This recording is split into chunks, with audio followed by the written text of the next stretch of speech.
was sharing it with my buddies, guess what? I had second thoughts. Last week, we told you about Willie Hampton, an inmate who went viral for the cooking videos he shoots while behind bars serving a life sentence at the Federal Correction Institute in Memphis. We're told that what Hampton is doing, it's far from unique, apparently, in the prison system. Yes, in fact, a source close to the prison estimates there are more than 100 cell phones being used illegally at the federal lockup. Fox 13's Jack Bilyeu joins us live from the Federal Corrections Institute of Memphis. Jack, you spoke with a veteran corrections officer who blames the issue on staffing. Well, the Bureau of Prisons website says there are around 1,200 inmates here at FCI Memphis. If that, according to that estimate, that means around 1 in 12 of them has access to an illegal cell phone. We will lock down the institution, go through and find 20 cell phones, but 20 more come back in a few days, Tony Curtis says he's been a corrections officer at the Federal Correctional Institute of Memphis for more than 10 years. He currently serves as the union president. He says the prison is short dozens of COs, and that means things like illegal cell phones can slip through the cracks.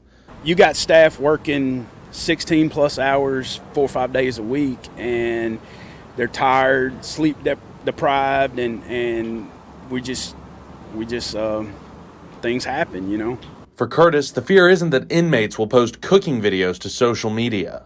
Smoke barbecue sauce. That's all it is. His bigger concern is the inmates could use the cell phones, an unmonitored line to the outside world, to coordinate criminal activities. You've got inmates that could be using it for business, nefarious businesses outside. You got gang members that are high ranking that could be still using cell phones to run their gang.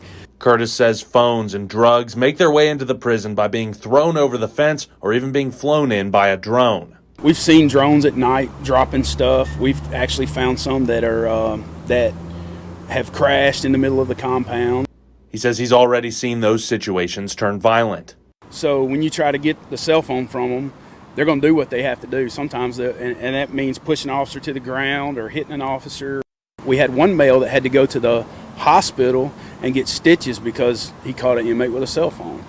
In 2013, a Bureau of Prisons lieutenant was shot and killed after a shift at MDC Guaynabo, a prison in Puerto Rico. Inmates at the prison were found guilty of organizing and financing the hit on him from behind bars. Curtis says something needs to change to keep a similar incident from happening right here in the Mid-South. Until we get the resources that we need to stop the drones and stop the cell phones and stuff like that, there's really, it's going to go, it's an epidemic. Now, one solution, Curtis says, is installing technology like cell phone jammers. More important, though, he believes, is getting the staffing situation worked out. Jack Bilyeu for us tonight outside the Memphis Federal